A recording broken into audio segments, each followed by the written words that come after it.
కాంట్రాక్టర్గా పనిచేస్తున్నారు ఈ మున్సిపాలిటీ వాళ్ళు ఏం చేస్తున్నారంటే ఈ మున్సిపాలిటీ టెండరింగ్లో పార్టిసిపేట్ చేసి ఆ టెండరింగ్ ప్రకారం కొన్ని వర్క్స్ నగర మున్సిపాలిటీ లిమిట్స్లో చేయాలని చెప్పి ఆయన అలాట్ చేయడం జరిగింది.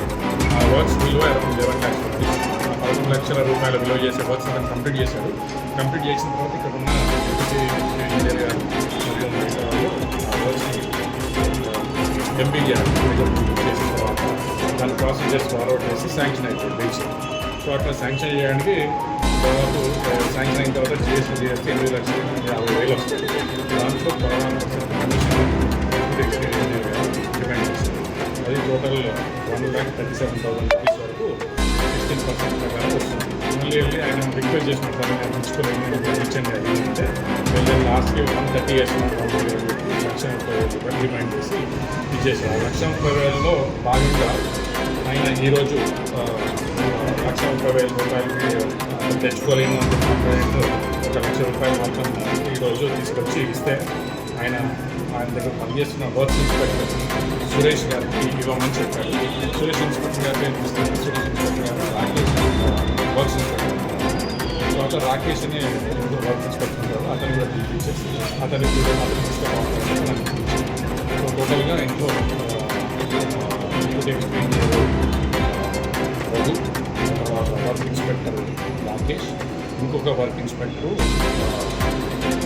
సురేష్, ఈ ముగ్గురు కలిసి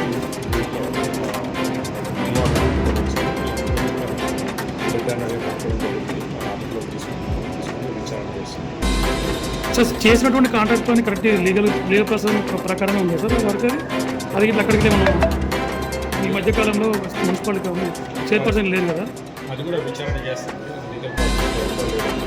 తీర్మానం లేకుండా విచారణ చేస్తుంది.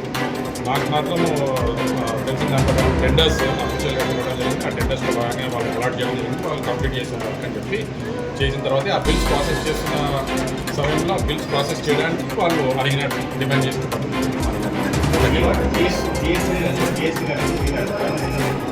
అంటే నార్మల్గా 11 lakhs రూపీస్ వాళ్ళు చేసినారు. దాంట్లో జిఎస్టీ పోగా 8,50,000 ఇతనికి చెందుతుంది అన్నమాట, కంప్లైంట్స్ వస్తాయి.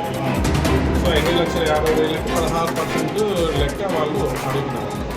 16% కమిషన్ లాగా అంత ప్రైస్ లంచం 16% ఇవ్వండి మాకు అని చెప్పేసి 16% మీద లెక్క వాళ్ళు ఎలా పెట్టుకున్నారని నాకు తెలియదు. అది కూడా విచారణ చేస్తారు. అది విచారణలో ఉందండి. ఇప్పటివరకు నాకు తెలిసిన 3 పేర్లు మాత్రం మీకు వచ్చినాయి. ఇక మిగతాయి కూడా మేము విచారణ చెప్పి ఆ విధంగా చర్య తీసుకుంటాం.